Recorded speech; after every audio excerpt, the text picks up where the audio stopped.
Do you sit in front of a computer all day? This can be surprisingly taxing on the body. I mean, we as humans are meant to move, not sit still all day. If you work in front of a screen, you can probably feel how stiff, sore, and tired you get just from sitting there. For some, they even develop injuries like in the low back or the wrist simply from working in what's called an awkward posture during the day. If you aren't sure what an awkward posture is, please refer to my last video on neutral posture for office workers. Last time, we talked about proper monitor placement. Today, we're going to talk about where to place your keyboard and your mouse. First things first, get your monitor at the correct height. If you have a separate monitor from your keyboard, this won't affect the keyboard position. However, if you're working on a laptop and you raise up the monitor, then your keyboard is also raised. You don't want to look like a T-Rex when you're typing, so we need to get a separate keyboard. The level of the keyboard is key. One aspect of neutral posture is arm position. We want our arms close to our sides with the elbows bent at about 90 degrees with the forearms parallel to the floor. This means the level of the keyboard should be at your elbow level or just slightly below that. Too high and your elbows will be flexed, which isn't good for the long term. Too low and it causes your wrist to flex, which is not good for the wrist. So we want it right at elbow level. You also want to keep the keyboard close to you so you're not having to reach forward when you're typing. Now, the mouse.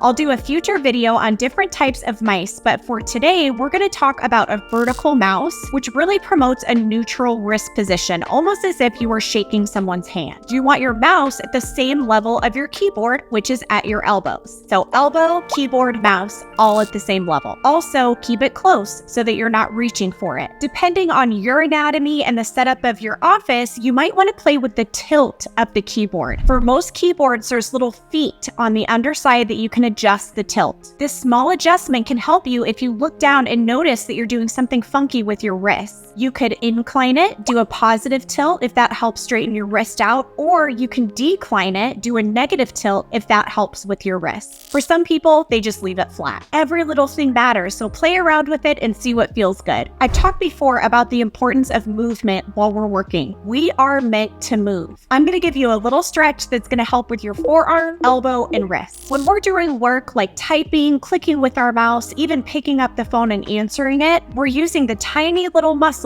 in our forearm. As these little muscles get overworked, they get really tight and scrunched up. It starts to pull on the muscles in your wrist and your elbow, which can lead to symptoms like wrist tendonitis, carpal tunnel, tennis elbow. So keeping these muscles nice and loose and long is going to help prevent some of those pain and potential injuries later on. So what you're going to do is punch your arm out in front of you, make a fist, and rotate that fist down towards the ground. You want to make sure that you're keeping your shoulder down. Now, if you're really tight, that's all you need. But if you want a deeper stretch, you can grab your fist with your other hand and pull that in more towards you. You should feel a nice stretch along the top of the forearm. You want to hold this for a count of 20. Now, to do the inside, you're going to flip your hand over like you're asking someone for money. Rotate that palm down towards the ground. And if you want a deeper stretch, grab your fingers and pull that palm down more towards the ground. And again, you're going to hold this for a count of 20. You can pick any stretch that you like. It's ideal to try to get up and move every 20 to 30 minutes when you're working in front of a computer. Working in front of a computer might seem easy to some, but not to those who do it every day. That's because it's really the opposite of what your body is designed for. So every little adjustment we can make is crucial. If you like this video, please subscribe and stay tuned for more videos on ergonomics in the workplace.